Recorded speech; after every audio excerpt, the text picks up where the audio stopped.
It's crazy to me how quickly things can change in the NFL. I have 3 teams in this division with winning double-digit games, and then I have the New England Patriots 4-13. You're tuned in to the Ross Tucker Football Podcast, guiding your gridiron journey, none other than your host, former NFL lineman, Ross Tucker.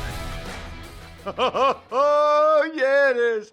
But it's not just any Ross Tucker Football Podcast. It is a Monster Monday presented, of course, as always, by DraftKings. Today, kind of a special day. Going to be my official AFC preview and predictions. Now, a couple of quick notes. Number one, recorded this a week ago in front of a live studio audience, a.k.a. that appearance I did in Pottstown. So you'll hear me playing to the crowd a little bit, as well as there was an issue with the video about halfway through. So those of you watching on YouTube, youtube.com/Ross Tucker NFL, you will just see like whatever graphic that the ninja that is our producer, Jack Connell, came up with. But it'll be my official AFC preview and prediction. The official number one vodka and official vodka partner in the NFL, that's Smirnoff. Long history. Starts in 1864. Perfect vodka for crafting delicious cocktails, easy to make and versatile for any and all fans over 21. Grab a bottle of Smirnoff at your local retailer and head to Smirnoff.com to find recipes of delicious cocktails perfect for game day. Please drink responsibly. Smirnoff number 21 vodka, distilled from grain, 40% alcohol by volume. The Smirnoff Company, New York, New York. Please do not share with anyone under legal drinking age. AFC prediction time. It's Big Show time. The Big Show. All right, Ross, so we're going to kick off with the AFC, and we're going to first get your thoughts on the AFC East. What are you thinking about your predictions there? AFC East is going to be awesome because I think there's 3 teams that have a really good chance to make the playoffs. I'm incredibly excited. I think I mentioned this on one of the prior shows, but my first game for CBS this year is the Buffalo Bills home opener. So Arizona Cardinals at the Buffalo Bills. I might be doing something like this on behalf of Labatt Blue Light. Delicious, by the way. Who in the crowd said they had Labatt Blue Light? Yes. Love those guys. Thank you so much. So I have the Bills winning the division, but there's 3 teams that could win it. It's crazy to me how quickly things can change in the NFL. I have 3 teams in this division with winning double-digit games, and then I have the New England Patriots 4-13. It is just wild to think how quickly in the NFL things can change, where they won 6 Super Bowls and they had Tom Brady and Bill Belichick, and now they offered a guy $32 million per year, and he said, to play for the Patriots? No, thank you, which is kind of wild when you think about it. Let me just say for the record, for the crowd here, I will play for anybody for $32 million a year. I don't care where the team is. I don't care what league. I would just say yes. So I think the Bills, I still have the most faith in Josh Allen, even though they went through a transition period. I have the most faith in Josh Allen. So I'm going to put the Buffalo Bills at 11-6. And by the way, that game that I'm calling on the opening Sunday, that is by far the best weather game for the Bills every year. The home opener, Sunday at 1. So that'll be incredible. Very much looking forward to that. Probably do a watch party up there somewhere on the Thursday night for Ravens-Chiefs. And then Friday I'll be watching the Eagles and the Packers and play in Brazil somewhere, that's for sure. So I got the Bills at 11-6. They did go through a little bit of a transition this year, losing some of their veteran players, Mitch Morse and the safeties and Poyer, et cetera, and obviously Stephon Diggs. But I think they're good enough that they'll still win the division. I have the next 2 teams tied at 10-7 each. The New York Jets, and I guess we'll find out. At some point, Hassan Reddick will be there with the New York Jets. So that's the thing, by the way, about recording a show like this. By the time we post, he might already be there. So Hassan, if you got a new contract, congratulations, man. But Hassan Reddick and the Jets, I think the Jets, this is by far the best offensive line that they've had under GM Joe Douglas and the head coach Robert Salas. Joe Douglas, of course, for the Eagles fans out there, was the assistant GM for the Eagles for a while. As long as Rodgers stays healthy, their defense is so good. It's really unbelievable to me how good their defense has been the last couple of years, considering how horrendous Zach Wilson and the offense were. Usually that's extremely frustrating. There can be infighting. The defense gets mad at the offense. I've been in those situations. It's not a comfortable situation. But I think the Jets go 10-7 as well. I like the Miami Dolphins to go 10-7. Not every team can go 13-4 or 12-5. So I like the Dolphins to go 10-7 as well. They just, those weapons, Tyreek Hill, Jalen Waddle. Their offensive line is, they need Teron Armstead to stay healthy all year. Defensively, I think it's crazy that they let Christian Wilkins go. I thought he was their best defensive player, and why they would let him go to the Raiders is beyond me. But I have the Bills 11-6, Jets 10-7, Dolphins 10-7, and the New England Patriots. I might have them with the worst record in the league. I have to go through and check. But I have the New England Patriots just 4-13 because that's a tough division. I think at some point, we got cheers in the crowd for a bad Patriots season. At some point this year, they'll go from Jacoby Brissett to Drake May as their quarterback. A lot of people say he's raw, so I don't know how well those will go. So predicted order of finish is Bills first, 11-6, Jets 10-7, Dolphins 10-7, New England Patriots 4-13. All right, next up we've got the AFC South, another pretty competitive division. You got the Texans, Colts, Jaguars, and Titans. Are you just reading off of what I sent you? I was also just trying to ad-lib, so you got like 5 seconds to drink water. I know, but you just told people the order, like you gave away what I'm going to – you just told them the exact order that I have them ranked in. Next time, just like I'll make sure to do mix that. it up a little bit. By the way, oh, my gosh. You did not see that? No, I saw it, but I thought it was just like a nameplate thing. It's a billboard. It's a billboard stanchion. Alex, is that who you work for? Yes! Alex Swavely from Reading. It's the only place I go for my billboards is Lamar Advertising. I just said that to like over 10,000 people, by the way, Alex. We have to talk about this afterwards. I don't know that this is going to cut it. All right. So AFC South. So I think you got to go with the Houston Texans.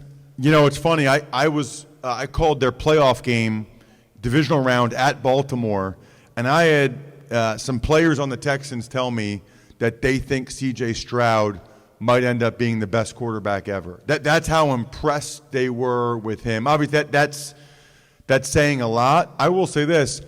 I can't think of a quarterback since I've been watching it that had a better rookie season.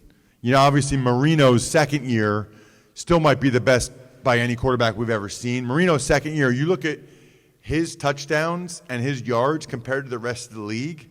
Marino had like 48 touchdowns. Second place was like 22. He was at a totally different ball game. And obviously Andrew Luck had a really good rookie year. But I think the Houston Texans win that division. They brought in Stephon Diggs. I just don't think it'll be as easy as maybe other people think. I think the Colts are still pretty good. I think the Jaguars are pretty good.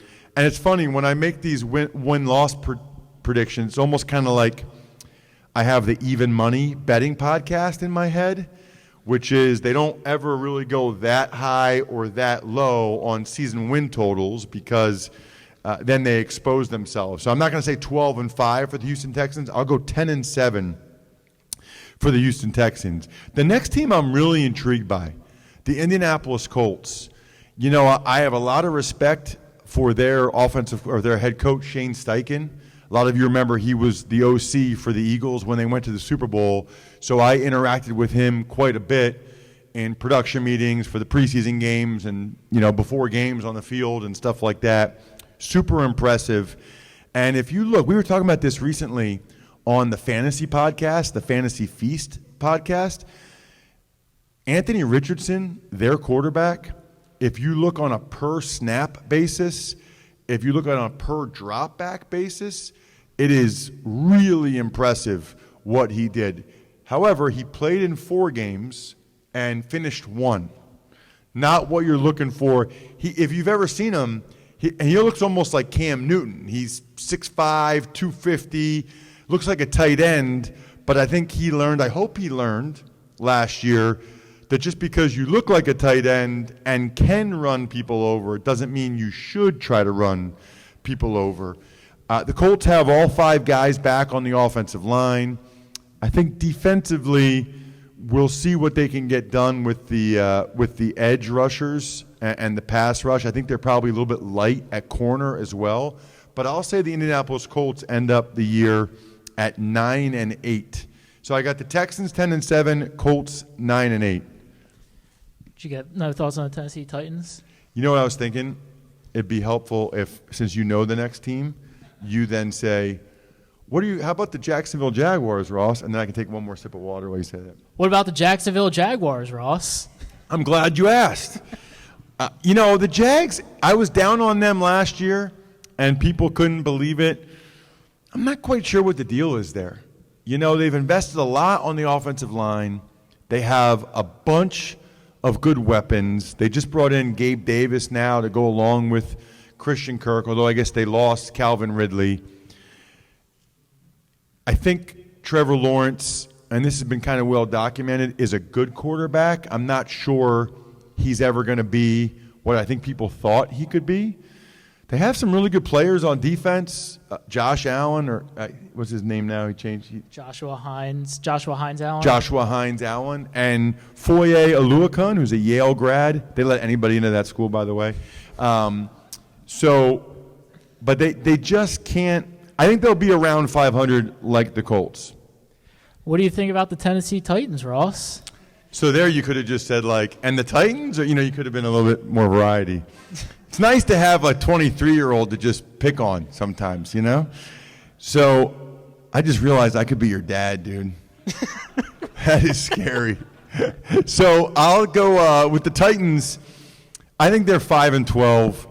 I'll give them credit for they brought in Tyler Boyd and Calvin Ridley at receiver. They're trying to make the offensive line better.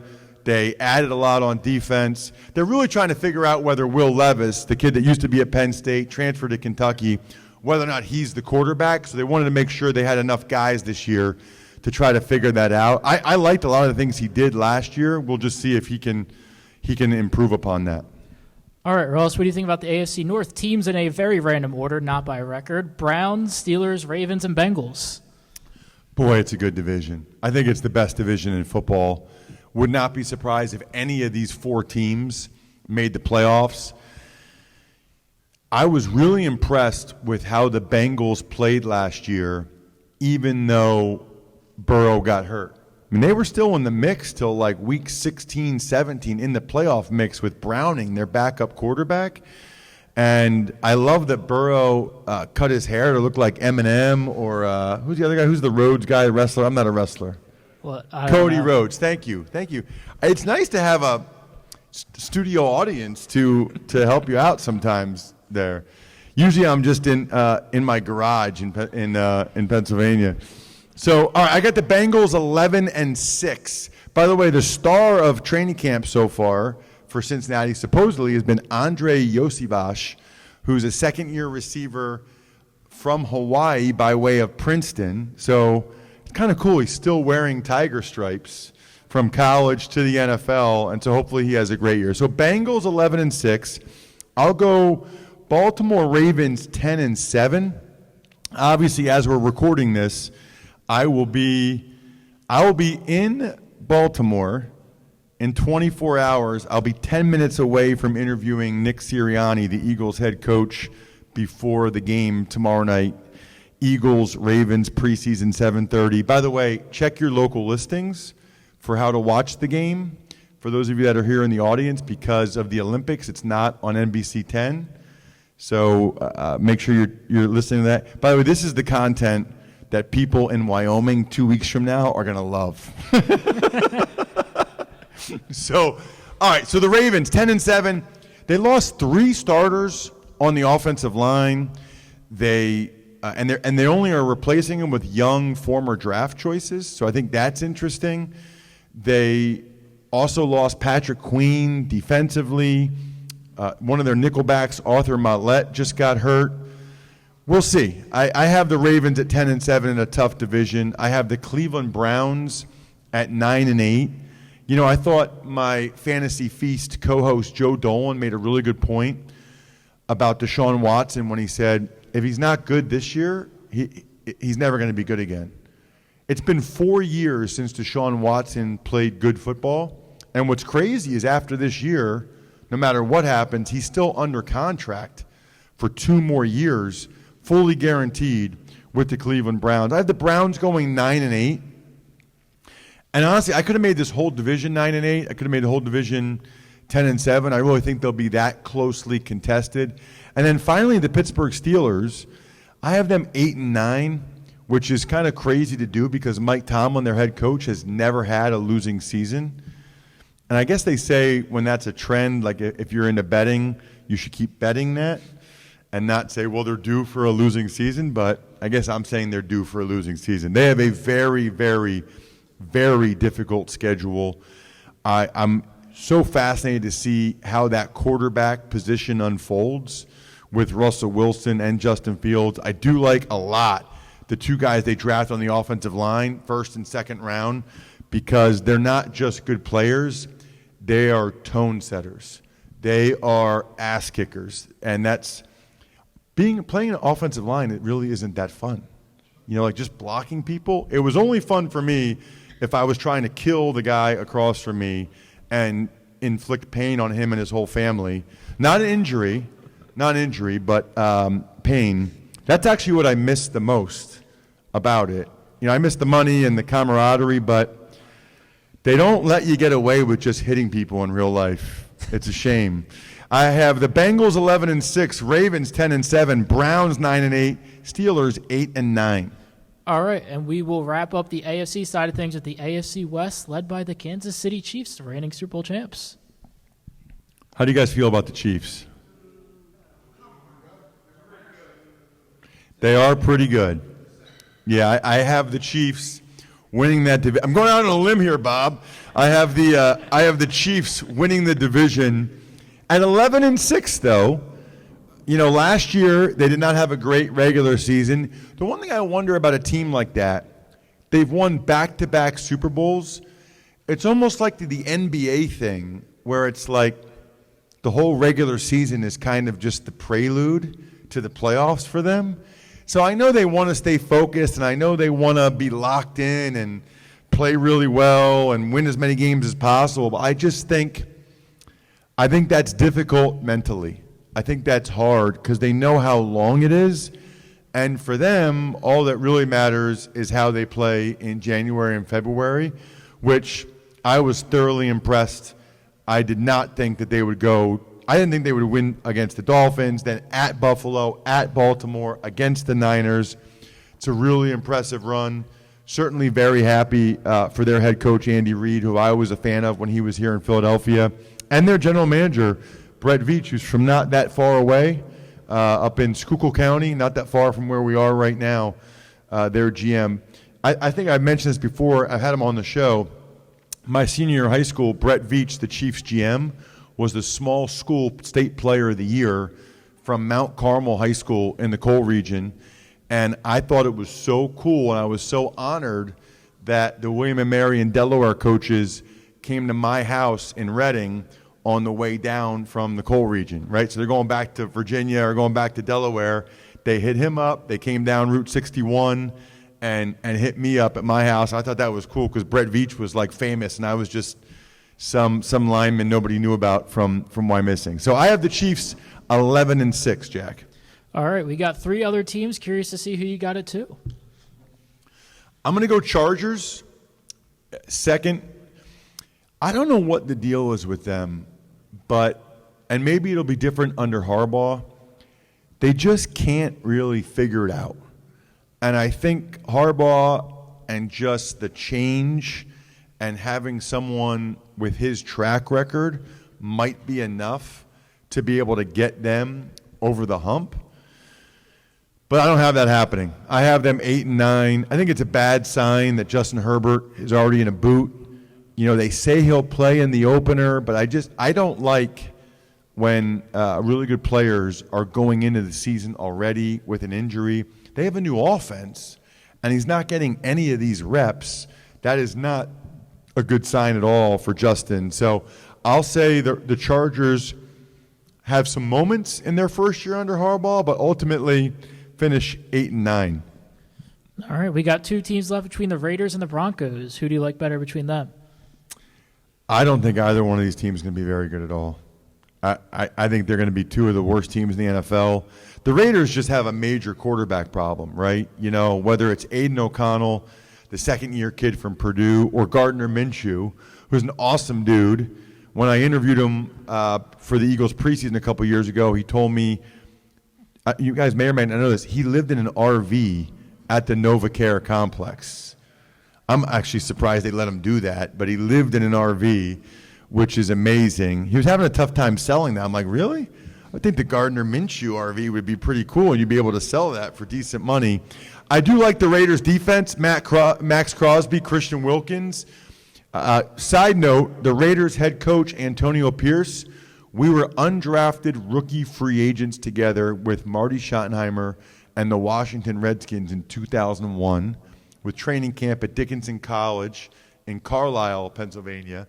So it's cool to see AP Antonio have a head coaching job, but, you know, you only get one shot at that usually. Having a bottom five quarterback situation, that's a rough one. Now, listen, I think Antonio's getting $6 or $7 million a year. So, once again, I will be the next head coach of the Las Vegas Raiders for $6 or $7 million a year. But that's tough. And then I have the Broncos 5-12. They don't have a great roster. They have a messed up quarterback situation. I'll be really curious to see. We'll see how Bo Nix does as a rookie, but I am not very high on the Broncos. As for the playoffs in the AFC, so AFC East winner, Buffalo Bills, AFC North, Cincinnati Bengals, AFC South, Houston Texans, AFC West, Kansas City Chiefs. It's probably pretty chalky, I would guess. AFC wild card, I have the Baltimore Ravens, the New York Jets, and the Miami Dolphins. So the AFC East gets 3 playoff teams. The AFC North gets 2, and that's it. Other than that, well, I probably shouldn't say it. We might have to do a commercial. So now I'll say, I think we're done here. Got it. Hopefully you guys like that. Hopefully you guys liked what you heard last week from Mike and Michael over at Future Fan Sports. You know how I feel about stuff like this, right? I love anything that helps little kids become big fans of football. I love growing it internationally. I love growing it among young people. I know this. If you know anyone that has any children 4 to, let's say, around 8, 9 years old with a fan in their life, this storybook, Let Activity Box, is the perfect gift. Only $49.99. Use the code ROSS to get 10% off. So listen, now's the time, right? It's preseason week 3. Your kid could understand football by week 1. No joke. The way Future Fans teaches is genius. You won't be disappointed. Go to futurefans.com to learn more. Use the code ROSS and unlock a lifetime of memories with a kid in your life starting now. Love that. Love Labatt Blue Light. Had several. If you saw me on social media, at Ross Tucker NFL, Labatt Blue Light with friends, living life to the power of we. Always enjoy responsibly. Beer, Labatt USA, Buffalo, New York. Tuck's Takes. All right, Ross, a lot of notes across the league. Falcons, they signed safety Justin Simmons. The Vikings, they signed cornerback Stephon Gilmore. Evan McPherson, he signed an extension with the Bengals. And some other injury news, Matt Milano and the linebacker for the Bills and Steelers, center Nate Herbig, might be out for the season. And the Raiders, they announced Gardner Minshew as their starting quarterback. Well, yeah, I mean, there's a lot there for sure. The Milano injury is not good. Minshew, not surprising. I like what the Falcons and Vikings did with their secondary. And I think we might have to wait, Jack, until Wednesday for me to tell everybody about the press box food in New England. Other than that, I think we're done here. Thanks for tuning in to the Ross Tucker Football Podcast. Make sure to also check out Even Money, Fantasy Feast, and College Draft, all on the DraftKings Network on Samsung TV Plus, YouTube, or subscribe to the podcast on your favorite platform. Shout out myfrontpagestory.com. It's anniversary season, which means it's best gift ever season. Myfrontpagestory.com. Backofficeschedule.com. Humanheadnyc.com. Sporticulture. Pizza Boy Brewing.